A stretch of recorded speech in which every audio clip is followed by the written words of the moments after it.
अलख निरंजन। जय महाकाल। आइए काफ़ी दिनों बाद आपसे एक नई जानकारी और साझा करते हैं। मैं उन लोगों के लिए आज अब वाणी को लाया हूं सामने, जो लोगों के घर में जो महिलाएं संतान से वंचित हैं और काफ़ी लंबे समय से संतानों से वंचित हैं, तो मैं यह बताना चाहूँगा कि यदि मेडिकल रिपोर्ट में पूरी तरह से दोनों लोगों के सही है तो यह अनुमान लगाया जा सकता है कि किसी के द्वारा गर्भबंदिश कर दिया गया हो या उस परिवार में ऐसा बंदिश की गई हो कि संतान की उत्पत्ति उस व्यक्ति की पत्नी को ना हो। तो इन कारणों को देखते हुए या ऐसी समस्याओं को देखते हुए मैं ऐसी महिलाओं को यही सुझाव देना चाहूँगा कि यदि मेडिकल रिपोर्ट में पूरी तरह से सही है और संतान से यदि वंचित हैं तो आप किसी ऐसे सिद्ध तांत्रिकों को आप दिखा लीजिए, जहां सुविधा हो वहां आप दिखा लीजिए। और वैसे आपको मैं छोटा सा सरल उपाय बताता हूं। यदि आप पूरी निष्ठा और विश्वास के साथ पति पत्नी दोनों मिलकर एक साथ इस क्रिया को करेंगे तो निश्चित तौर पर आपको संतान की प्राप्ति होगी। लेकिन एक सवाल और खड़ा होता है कि अक्सर देखा जाता है, मैंने अपने जीवन में जब से इन क्रियाओं को आरंभ किया हूं तब से बहुत से परिवार में कन्याएं ही कन्याएं जन्म लेती हैं, पुत्र रत्न की प्राप्ति नहीं होती है। तो मैं दोनों प्रकार से जिनके गर्भबंदिश नहीं हुए हैं, जिनके गर्भबंदिश हो गए हैं और संतान की उत्पत्ति नहीं हो रही है और जिनके कन्याएं ही कन्याएं उत्पन्न हो रही हैं या पुत्र रत्न की उत्पत्ति नहीं हो रही है, और यदि पुत्र रत्न हो रहे हैं, कन्या की इच्छा है, तो सभी प्रकार से मैं समूल समावेश करते हुए एक छोटा सा उपाय बताता हूं। आप यदि पूरी विश्वास और निष्ठा के साथ पति पत्नी के साथ करते हैं, एक समय करना है और हफ्ते में 2 दिन करना है, या आप इसको प्रतिदिन लगातार कर सकते हैं, लेकिन एक समय काल में ही करना है और एक निर्धारित समय काल के दौरान ही करना है। एक कोई पुराना वटवृक्ष आप तलाश करिए जो कम से कम उसकी आयु 50 साल की हो या उससे ऊपर की हो।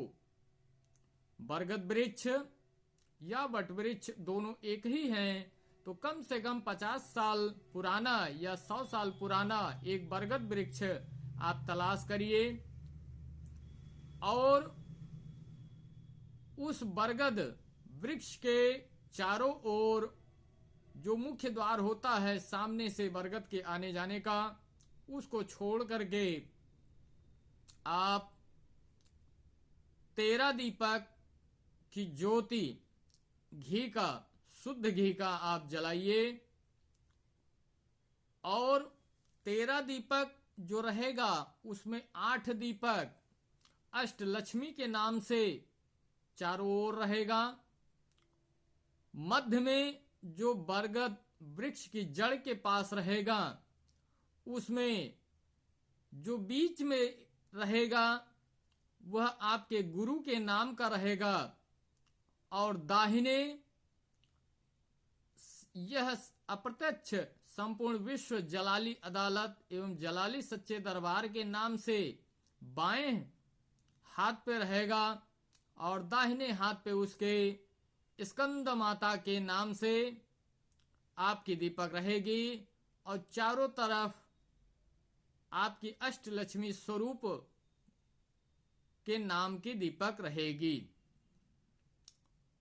उन दीपक, प्रत्येक जो दीपक रहेगा उसके पास में आपको पीला पुष्प आपको रखना है और मीठे के साथ में आपको 1 गिलास जल प्रत्येक दीपक के साथ में, और प्रत्येक दीपक, जितने दीपक रहेंगे उतने ही मीठे रहेंगे और उतने जल भी रहेंगे, और उसी के सामने उतने आप 1-1 कपूर आप जलाएंगे। यदि इस प्रकार आप करते हैं और उसके बाद आप आसन लगा करके पश्चिम दिशा की तरफ मुख करके या पूर्व दिशा की तरफ मुख करके आप अपने इष्ट, प्रथम इष्ट जो कहलाएगा वो गुरु कहलाएगा, आप गुरु को अंतर हृदय में ध्यान व आवाहन करते हुए पहले उनसे श्री चरणों में प्रार्थना करिए।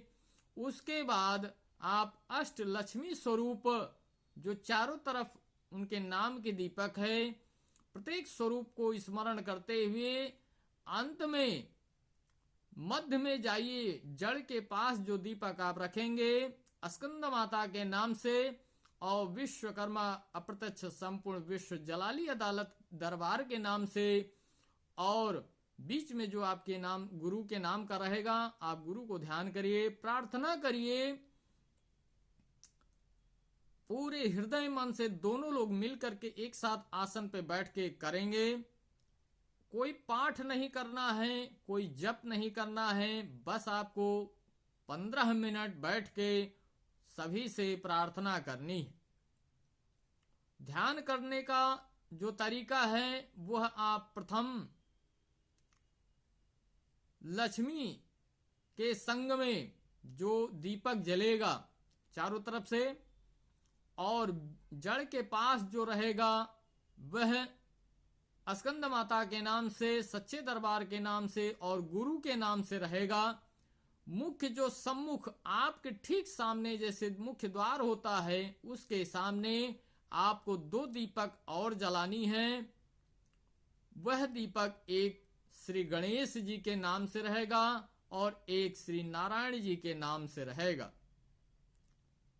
इस प्रकार जितने दीपक उतने पानी और उतने मीठे उनके सामने रखिए, उतने पीले फूल रखिए और 1 कपूर प्रत्येक सामने दीपक के जलाइए, और उसके बाद आप मन से प्रार्थना करिए। निश्चित तौर पर यदि किसी का बंदिश भी होगा, गर्भबंधन होगा तो कट जाएगा। कैसे कटेगा, इसके लिए मैंने यही कहा कि जो अप्रत्यक्ष दरबार के नाम से दीपक रखेंगे वह काटने का काम करेगा। बाकी आपके गुरु और आपकी श्रद्धा के ऊपर शक्तियों के जो कृपा बनेगी, आपकी श्रद्धा के ऊपर जो शक्तियों की कृपा बनेगी, जिनके नाम की दीपक आपने जलाई है, उनकी कृपा से आपको संतानोत्पत्ति प्राप्त होगी। तो यह छोटा सा उपाय है। यदि इस उपाय को यदि आप लोग नहीं समझ पा रहे हैं तो आप कमेंट बॉक्स में हमसे जरूर साझा कर सकते हैं, या हमसे डायरेक्ट व्हाट्सएप पर भी जुड़कर समस्याओं का समाधान प्राप्त कर सकते हैं। निश्चित तौर पर चाहे जैसी बंदिश की गई होगी, चाहे इस्लामी होगी, चाहे सनातनी होगी, यदि कोई ऐसी बंदिश मसानी हो या सिपली हो, करतब हो या किसी के द्वारा किया गया, कराया गया होगा, वह बंधन काटने का काम आपका वह दीपक करेगा जो सच्चे दरबार विश्वकर्मा अप्रत्यक्ष संपूर्ण विश्व सर्वोच्च जलाली अदालत के नाम के दरबार का जो दीपक जलेगा वह काटने का काम करेगा। यदि आप प्रतिदिन करते हैं तो आपका यह 52 दिन लगातार शाम को ठीक 7:30 बजे के बाद से क्रिया आरंभ होगी। और यदि आप हफ्ते में 2 दिन करना चाहते हैं तो सोमवार और शुक्रवार के दिन आपको यह करना है। लेकिन आपको मंदिर पे, यदि ऐसी वृक्ष है तो आपको मंदिर पे नहीं करना है। आपको ऐसे जगह वृक्ष की तलाश करनी है जहां एकांत हो और थोड़ा सा सन्नाटा हो। चहल पहल नहीं होनी चाहिए क्योंकि विघ्न पड़ता है। तो यदि किसी कार्य में विघ्न होता है तो वह क्रिया, वह तत्व आपकी मन की इच्छा प्राप्त नहीं हो पाती है। इसलिए ऐसी जगह तलाश करनी है जहां थोड़ा वीरान तरह का हो और उतनी चहल पहल या उतना लोगों का ध्यान उस स्थान पर न जाता हो। तो आप इस प्रकार करेंगे, पूरी श्रद्धा और विश्वास के साथ पति पत्नी करेंगे तो निश्चित तौर पर आपको संतान की प्राप्ति होगी। बिना ऑपरेशन का होगा, निश्चित तौर पर बहुत आराम से होगा, कहीं कोई तकलीफ नहीं होगी। बहुत से लोग धन आदि वगैरह से थोड़ा सा इन मामलों में परेशान हो जाते हैं। तो मेरा उन लोगों से भी कहना है कि डिलीवरी आदि वगैरह के समय में यदि आपको पैसे की भी समस्या उत्पन्न हो रही है तो इन्हीं सभी शक्तियों की कृपा और आपकी गुरु में सच्ची निष्ठा के प्रभाव के तप से आपकी वह समस्या नहीं आएगी।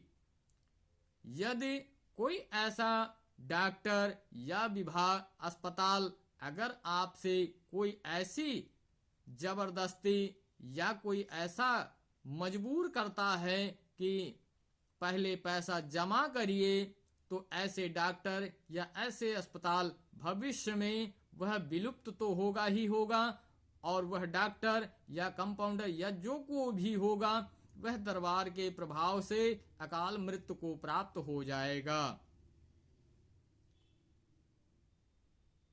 लेकिन यदि आपकी श्रद्धा और निष्ठा से है और यदि आपका गर्भ बंधन है, संतान से अभी तक वंचित हैं, तो आप इस क्रिया को करिए, निश्चित तौर पर आपकी मनोकामना पूर्ण होगी।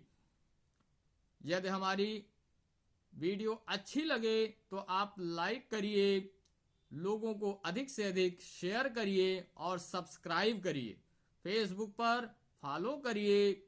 यदि आप कोई बातों को जानना चाहते हैं तो हमारे पर्सनल व्हाट्सएप नंबर पर 95-320-70-840 95-320-70-840 पर आप व्हाट्सएप करेंगे। लेकिन सबसे पहले आप अपनी आईडी जरूर देंगे, तभी आपको आगे का परामर्श दिया जाएगा।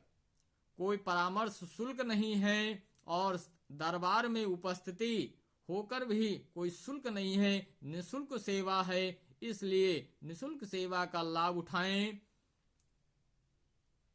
और अपनी समस्याओं को आप साझा करें। कमेंट बॉक्स में भी साझा कर सकते हैं, निश्चित तौर पर आपको मार्गदर्शन मिलेगा। जो मार्गदर्शन दिया जाता है, मैंने अपने बचपन काल से जब से होश थामा है और इन शक्तियों को अपने अंदर पाया है, तब से जिनको जो बताया है वह सत्य होता नजर आया है। और चाहे संसार के लिए हो या किसी के लिए हो, वह सत्य को मैंने प्रत्यक्ष रूप में देखा भी है होते। इसलिए आप साझा करें, अपने विचारों को साझा करें और इन क्रियाओं को करते हैं तो निश्चित तौर पर गुरु और शक्ति की कृपा से आपकी मनोकामना पूर्ण होगी। इसी के साथ अंत में कहिए कलयुग महाराज की जय, नारायण और गणेश भगवान की जय, अष्ट स्वरूपा महालक्ष्मी की जय। नमोस्तुते महामाये श्रीपीठे सुरपूजिते शंख चक्र गदा हस्ते महालक्ष्मी नमोस्तुते। गरुड़ारूढ़े कोलासुर भयंकरी सर्व पाप हरे देवी महालक्ष्मी नमोस्तुते। स्कंद माता की जय हो, सर्व आस्थान सर्व गुरु की जय हो, सच्चे दरबार की जय हो, अलख निरंजन कलयुग महाराज की जय।